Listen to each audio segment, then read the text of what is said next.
Halo anak-anak, apa kabar? Semoga selalu dalam keadaan sehat dan selamat. Berjumpa kembali dengan Ibu Nifutu Febri Pertiwi. Sekarang kita kembali ke pelajaran Bahasa Indonesia kelas 7 semester ganjil. Nah, materi hari ini adalah struktur dan kebahasaan dalam teks deskripsi. Struktur dan kebahasaan teks deskripsi. Struktur, kita mulai dulu dengan struktur dan kebahasaan. Apakah kalian tahu apa itu struktur?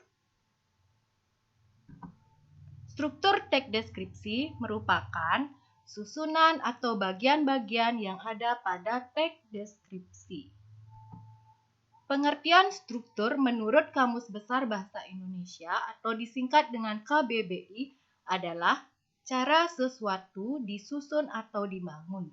Disusun dengan pola tertentu, pengaturan unsur atau bagian dari suatu objek atau sistem. Nah, struktur teks deskripsi terdiri atas yang pertama ada identifikasi. Nah, apa yang ada dalam identifikasi? Yaitu isinya adalah nama objek yang akan dideskripsikan, lokasi, pernyataan umum tentang objek. Yang kedua, deskripsi bagian. Isinya perincian bagian objek, tetapi diperinci berdasarkan tanggapan atau subjektif penulis. Perincian dapat berisi apa yang dapat dilihat, didengar, dan dirasakan. Yang ketiga, kesan atau penutup. Kesan atau harapan penulis terhadap objek yang diamati. Nah, struktur teks deskripsi itu yang pertama adalah identifikasi. Yang kedua, deskripsi bagian. Yang pertama, kita bahas dulu mengenai identifikasi. Contohnya misalnya teks Tenun Songket Palembang merupakan kerajinan khas masyarakat Palembang. Kerajinan songket ini termasuk hasil industri rumah tangga. Para wanitalah yang biasanya menekuni kerajinan tenun ini. Kemudian kita lanjut ke deskripsi bagian. Tenun Songket Palembang menggunakan bahan baku benang sutra asli. Sebelumnya, benang sutra diberi lapisan benang emas yang masih berwarna putih. Kain ini ditenun dengan cita rasa tinggi. Hasil tenunannya pun sangat indah dan etnik. Kain songket Palembang mempunyai ciri khas pada motifnya jika dibandingkan kain tradisional lain.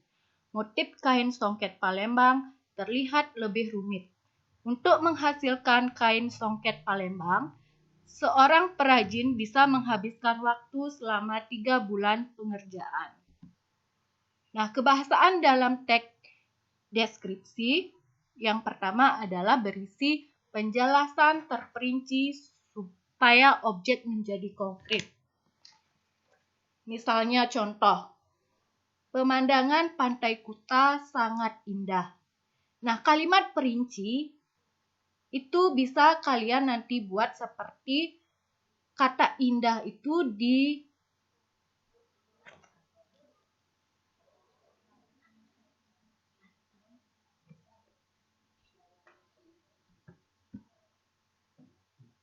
kata indah diperinci, misalnya terdapat pantai yang berwarna putih dan terdapat jajaran pohon kelapa yang menjulang tinggi. Yang kedua, kalimat menggunakan serapan panca indera. Misalnya, saya mendengar burung sedang berkicau. Yang ketiga, pilihan kata dengan emosi yang kuat. Misalnya, dia sangat cantik. Dia baik sekali. Yang keempat, penggunaan kata berimbuhan. Misalnya,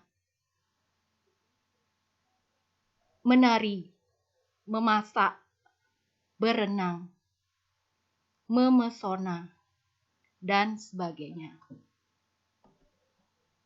Selanjutnya, materi akan kita bahas dalam WA Group. Selamat belajar anak-anak.